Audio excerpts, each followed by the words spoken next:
সুপ্রিয় নবম দশম শ্রেণীর শিক্ষার্থীবৃন্দু, আজ আমি তোমাদেরকে ফিনান্স অ্যান্ড ব্যাংকিং বিষয়ের অধ্যায় 5 থেকে একটা অঙ্ক করাবো।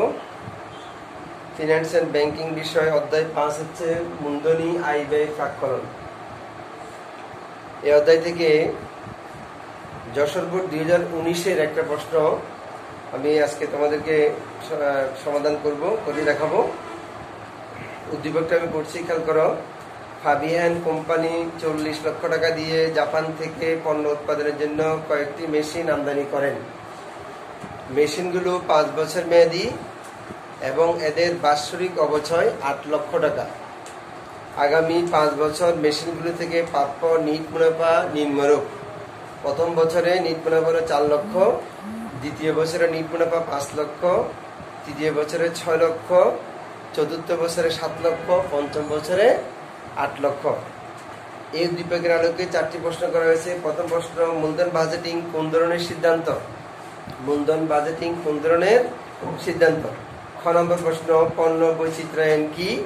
ব্যাখ্যা করো। গ নম্বর, ফাবিয়ান কোম্পানির গড় মুনাফার হার নির্ণয় করো। ঘ নম্বর, তুমি কি মনে করো উদ্দীপক থেকে ফাবিয়ান কোম্পানির বিনিয়োগকৃত অর্থ 3.5 বছরের মধ্যে ফেরত আসবে? তোমার মতামত গাণিতিকভাবে উপস্থাপন করো। এই 4টি প্রশ্ন করেছে। আসলে আমরা এই প্রশ্নগুলোর উত্তরগুলো জেনে নিই। মূলধন বাজেটিং কোন ধরনের সিদ্ধান্ত? আমরা জানি যে কোনো কারবার করতে গেলে প্রথমে মূলধন বাজেটিং করতে হয়। মূলধন বাজেটিং এটা একটা বিনিয়োগ সিদ্ধান্ত।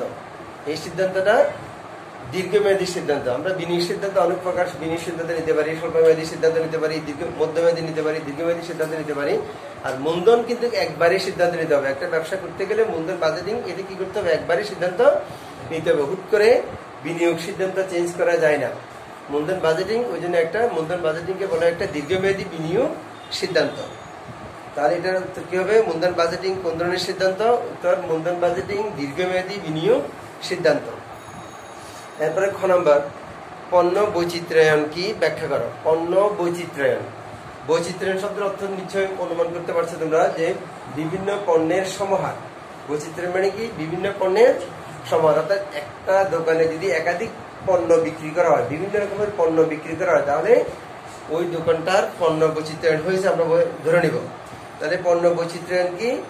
একই ব্যবসায়ী বিভিন্ন প্রকার পণ্যের সমাহার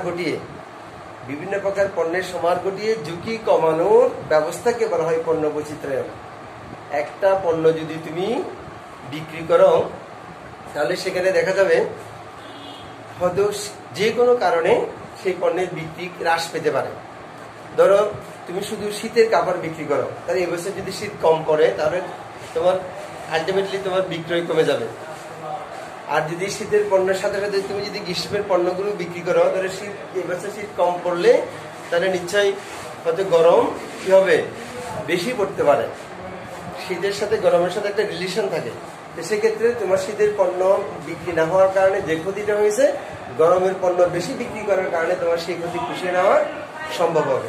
তাহলে একই ব্যবসায়ী বিভিন্ন প্রকার পণ্য সমাহার ঘটিয়ে ঝুঁকি কমানোর ব্যবস্থাকে কি হয়? পণ্য বৈচিত্র্যায়ন বলা হয়। পণ্য বৈচিত্র্যায়ন করলে কি হয়? ঝুঁকিটা বন্টন হয়ে যায়। অর্থাৎ একটা পণ্যের বিক্রয় হ্রাস হওয়ার কারণে যে ক্ষতি হয়, সেই ঝুঁকিটা সেইটা অন্য পণ্যগুলির মাধ্যমে কি হয়? সেই ঝুঁকিটা বন্টিত হয়ে যায়। এরপর আসো গ নাম্বার, ফাবিয়ান কোম্পানির গড় মুনাফার হার নির্ণয় করো। ফাবিয়ান কোম্পানির গড় মুনাফার হার নির্ণয় করো। আসো আমরা এই প্রশ্নটার সমাধান করি। ফাবিয়ান কোম্পানির গড় মুনাফার হার নির্ণয়।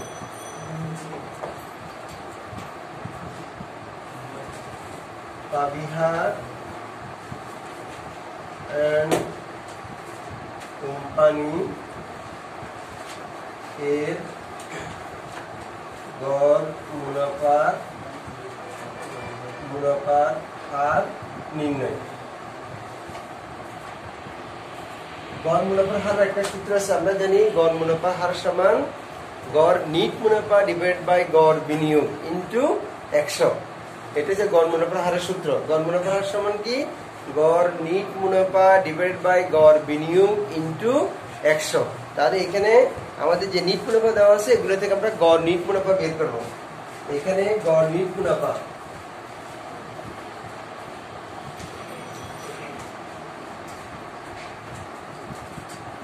এখানে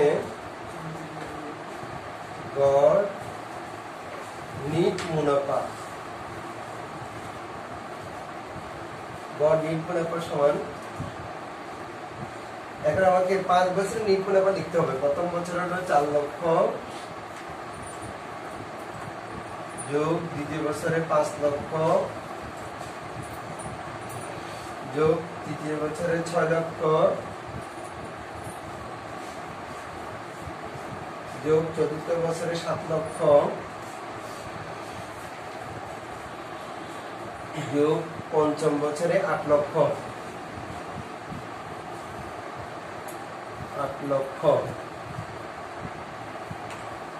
তাহলে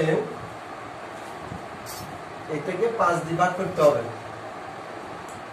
যদি আমরা সবগুলো যোগ করি তাহলে আমার আসবে কত? সবগুলো যোগ করলে আসবে 4 লক্ষ, 5 লক্ষ, 6 লক্ষ, 7 লক্ষ, 8 লক্ষ। সবগুলো যোগ করলে আসবে 40 লক্ষ। 40 লক্ষ। এটাকে 5 দিয়ে ভাগ করলে আসবে 8 লক্ষ। তাহলে গড় নিট মুনাফা পেলাম আমরা 8 লক্ষ টাকা। গড় নিট মুনাফা কত পেলাম? 8 লক্ষ টাকা। অর্থাৎ 5 বছরের মুনাফাকে 5 দিয়ে ভাগ করলে সবগুলো যোগ করে, সরি এটা ভুল হয়েছে, যোগফলটা 30 লক্ষ হবে। 30 লক্ষ। তাহলে 30 লক্ষ হলে তোমার এখানে 6 লক্ষ হবে।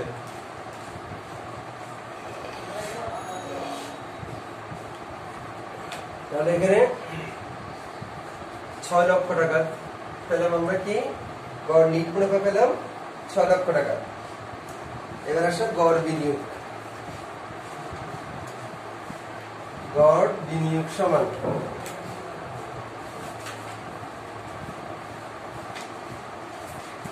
গড় বিনিয়োগ সমান বিনিয়োগ যোগ 0। এটা একটা সূত্র আছে, বিনিয়োগ যোগ 0 ভাগ 2। তাহলে বিনিয়োগ হচ্ছে সমান 40 লক্ষ যোগ 0 ভাগ 2, তাহলে সমান হবে 20 লক্ষ টাকা। তাহলে আমরা গড় বিনিয়োগ পেলাম 20 লক্ষ। বিনিয়োগ যোগ 0 ভাগ 2। গড় বিনিয়োগের সূত্র হচ্ছে কি বিনিয়োগ যোগ 0 ভাগ 2। তাহলে বিনিয়োগকে যদি আমি 2 দিয়ে ভাগ করে আমি গড় বিনিয়োগটা পেয়ে যাব। তাহলে আমরা গড় নিট মুনাফা পেয়ে গেলাম 6 লক্ষ টাকা। গড় বিনিয়োগ পেলাম কত? 20 লক্ষ টাকা। এবার গড় মুনাফার হার বের করব। এখন সূত্র লাগবে, আমরা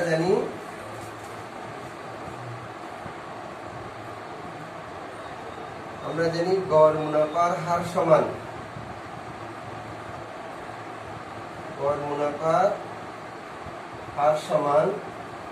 গড় নিট মুনাফা ডিভাইডেড বাই গড় বিনিয়োগ। সূত্রটা দেখো, গড় নিট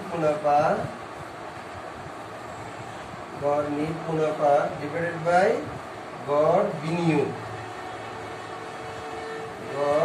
বিনিয়োগ ইনটু 100।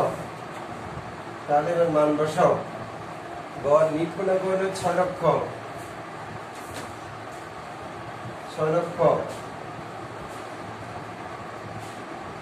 আর গড় বিনিয়োগ হচ্ছে 20 লক্ষ ইনটু 100।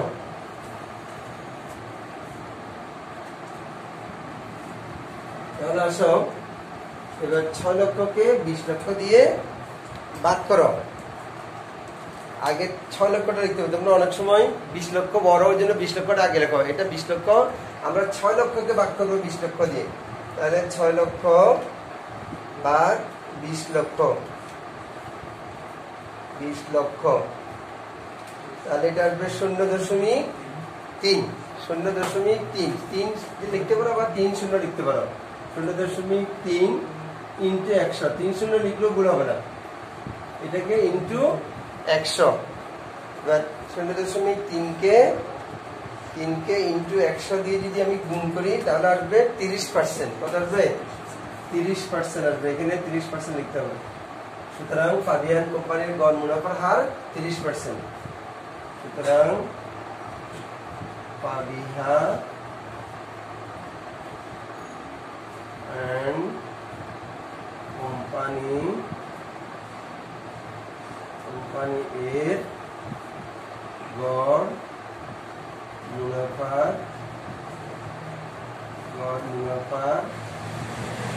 আর 30%।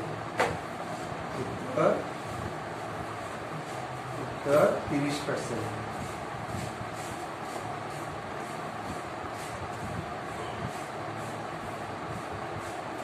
আশা করি তোমরা গড় মুনাফার হার এটা বুঝতে পেরেছ। গড় মুনাফার হারের সূত্র গড় নিট মুনাফা ডিভাইড বাই গড় বিনিয়োগ ইনটু 100। গড় মুনাফার হার সমান গড় নিট মুনাফা ডিভাইড বাই গড় বিনিয়োগ ইনটু 100। তাহলে প্রথমে নিট মুনাফার কষ্টটা দেওয়া আছে। নিট মুনাফাটা প্রথমে তোমাকে গড় নিট মুনাফা বের করে নিতে হবে। নিট মুনাফা থেকে গড় নিট মুনাফা অর্থাৎ 5 বছরের নিট মুনাফা যোগ করে 5 দিয়ে ভাগ করলে গড় নিট মুনাফা পেয়ে যাবে 6 লক্ষ টাকা। আর গড় বিনিয়োগ পাবো বিনিয়োগ যোগ 0 ভাগ 2।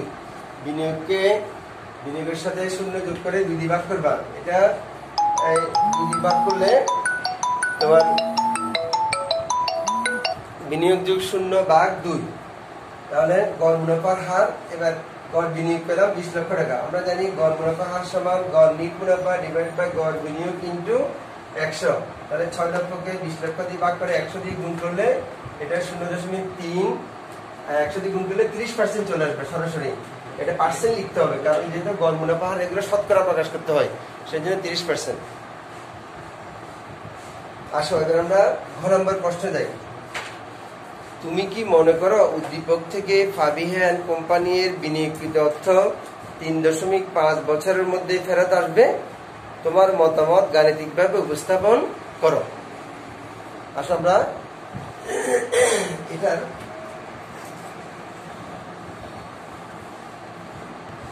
এই প্রশ্নটা একটু খেয়াল করো। তুমি কি মনে করো উদ্দীপক থেকে ফাবিহা এন্ড কোম্পানি এর বিনিয়োগকৃত অর্থ 3.5 বছরের মধ্যে ফেরত আসবে? এটা দ্বারা অর্থ ফেরত আসার কোন পদ্ধতি করতে হবে, কোন অঙ্কটা করতে হবে, কোন সূত্র ব্যবহার করতে হবে, তোমাকে এটা খেয়াল করতে হবে। এটা ফেব্যাক সময় অর্থ ফেরত আসে কিসের মাধ্যমে? ফেব্যাক সময়ের মাধ্যমে। অর্থাৎ এখানে ফেব্যাক সময় বের করতে হবে। আবার এখানে একটা বলে দিছে ওরা 3.5 বছরের মধ্যে ফেরত আসবে। তুমি কি মনে করো? তাহলে আমরা 3.5 বছরের মধ্যে ফেরত আসবে নাকি আরো বেশি সময় লাগবে নাকি কম সময় লাগবে, সেটা আমরা বের করতে হলে আগে আমাদেরকে ফেব্যাক সময়টা বের করতে হবে। ফেব্যাক সময় বের করতে হলে আমার ফেব্যাক সময়ের জন্য নগদ আন্তঃপ্রবাহের প্রয়োজন। কি প্রয়োজন? নগদ আন্তঃপ্রবাহ প্রয়োজন। এটা মনে রাখবা, নগদ আন্তঃপ্রবাহ ছাড়া ফেব্যাক সময় বের করা যাবে না। তো নগদ আন্তঃপ্রবাহ এই অঙ্কে কি দেওয়া আছে? এই অঙ্কে দেওয়া আছে নিট মুনাফা, নগদ আন্তঃপ্রবাহ দেওয়া নাই। আমরা জানি নিট মুনাফার সাথে অবচয় যোগ করলে নগদ আন্তঃপ্রবাহ পাওয়া যায়। আসলে আমরা ফেব্যাক সময় নির্ণয়ের জন্য একটা নগদ আন্তঃপ্রবাহ সারণী তৈরি করি। প্রথমে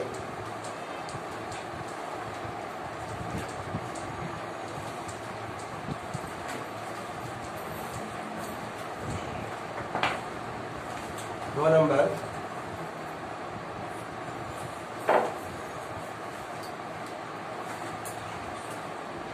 প্রথম দেখো ফাবিয়ান কোম্পানি এর ফেব্যাক সময় নির্ণয়। ফাবিহা এন্ড কোম্পানি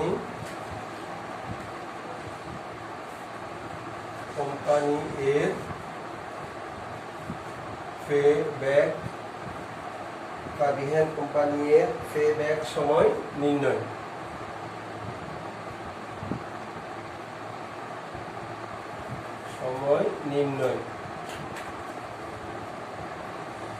তাহলে ফেব্যাক সময় নির্ণয়ের জন্য প্রথমে নগদ আন্তঃপ্রবাহ বিবরণী করতে হবে। নগদ আন্তঃপ্রবাহ বিবরণী আমার এখানে এভাবে একটা চক তৈরি করো, ছোট্ট করে চক করলে হবে।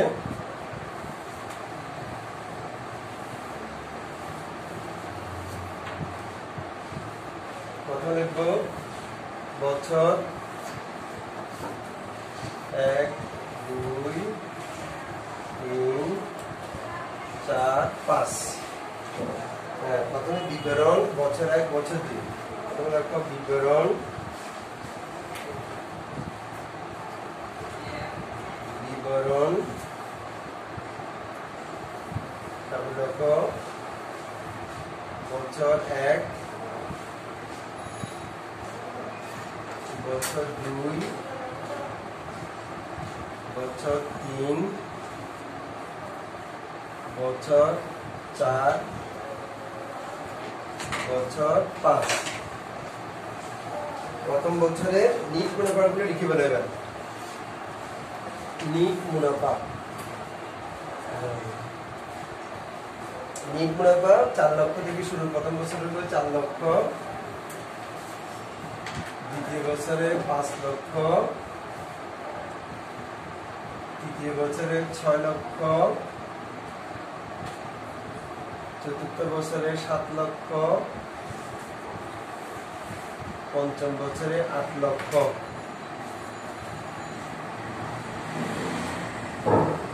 এবার আসো নিট মুনাফাটা আমরা লিখলাম। নিট মুনাফার সাথে অবচয় যোগ করব। নিট মুনাফার সাথে অবচয় যোগ করলে নগদ আন্তঃপ্রবাহ পাওয়া যায়। যোগ অবচয়, যোগ অবচয়।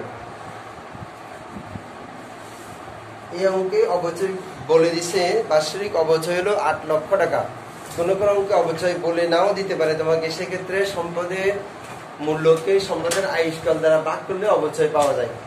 অর্থাৎ এখানে 40 লক্ষ টাকা, 40 লক্ষ টাকা হচ্ছে সম্পদ বা মূলধন। 40 লক্ষ টাকার মেশিন কিনে সে একটা ব্যবসা শুরু করছো, তাহলে এই মেশিনের আয়ুষ্কাল হলো 5 বছর। তাহলে 40 লক্ষকে 5 দিয়ে ভাগ করলে 5 40, তাহলে প্রতি বছর অবচয় কত আসবে?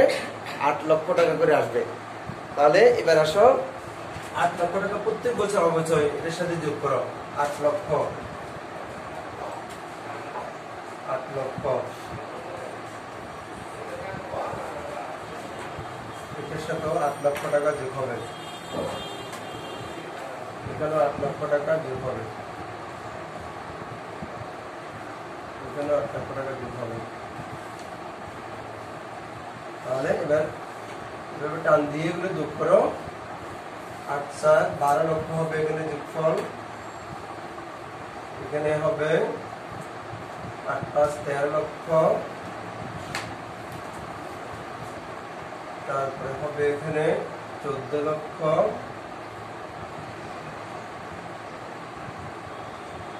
8 7 15 লক্ষ,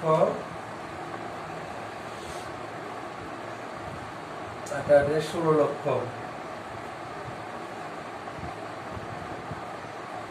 এটা হচ্ছে নগদ আন্তঃপ্রবাহ। এটার নাম কি বের হবে? নগদ আন্তঃপ্রবাহ, নগদ আন্তঃপ্রবাহ। তাহলে আমাদের এখানে আমরা নগদ আন্তঃপ্রবাহটা পেয়ে গেলাম। এবার এই নগদ আন্তঃপ্রবাহ দিয়ে আমরা পেব্যাক সময় নির্ণয়ের জন্য একটা সারণী তৈরি করব। এখানে পেব্যাক সময় নির্ণয়ের জন্য ক্রমযোজিত নগদ আন্তঃপ্রবাহ সারণী বের করতে হবে। তাহলে ক্রমযোজিত নগদ আন্তঃপ্রবাহ সারণী বের করতে গেলে আমাকে 3টা কলাম করতে হবে। আর রো যেহেতু এখানে 5 বছর আছে, তার সাথে আরো 2টা রো বাড়তি করবে, 7 বছর 7টা রো করতে হবে। রো করো 7টা।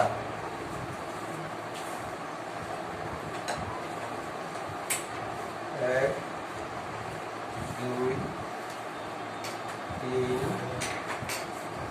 4 5 6 7, 7টা রো আর 3টে কলাম।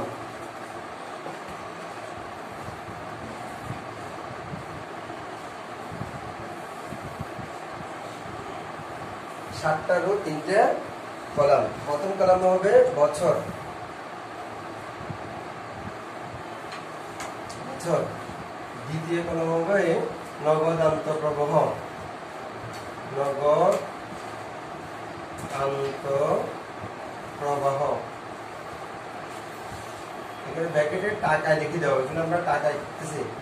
লক্ষ টাকা হলে শুধু লক্ষ টাকা লিখলে সেখানে তুমি শুধু 4 লক্ষ লিখলে হয়ে যাবে, 4 লিখলে হয়ে যাবে, সেখানে আর পুরো শূন্যগুলো লিখতে হবে না। লক্ষ টাকা যদি তুমি দেখো নগদ আন্তঃপ্রবাহ, তারপর এটা হবে ক্রমযোজিত নগদ আন্তঃপ্রবাহ।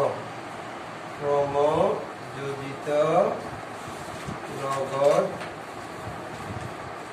আন্তঃপ্রবাহ।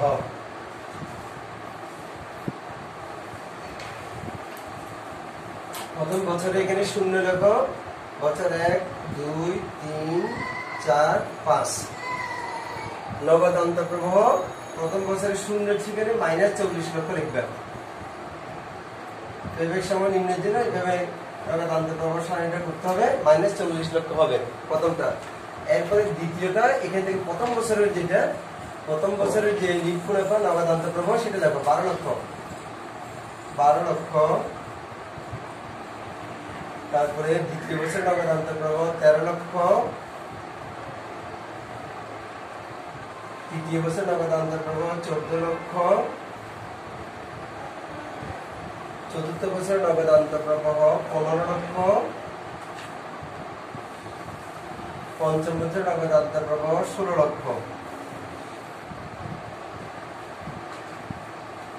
আচ্ছা, এবার আমরা এখন এখানে প্রথম বছরের যে নগদ আন্তঃপ্রবাহ 40 লক্ষ টাকা আছে -40 লক্ষ, এখানে ক্রমযোজিত নগদ আন্তঃপ্রবাহ -40 লক্ষ বসে যাবে। কারণ আমরা জানি ক্রমযোজিত নগদ আন্তঃপ্রবাহ বিবরণী করতে গেলে প্রথমটা বসে যায়, এর পরেরগুলো এটার সাথে যোগ হবে। -40 লক্ষ টাকা প্রথমে লেখো, -40 লক্ষ।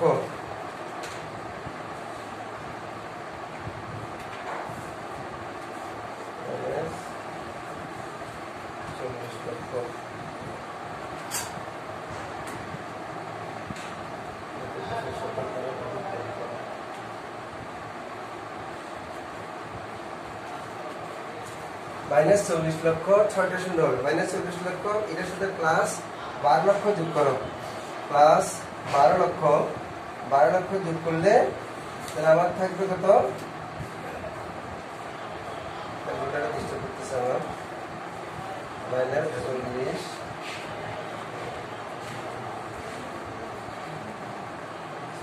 লক্ষ, লক্ষ, তারপরে এটার সাথে প্লাস 12 লক্ষ,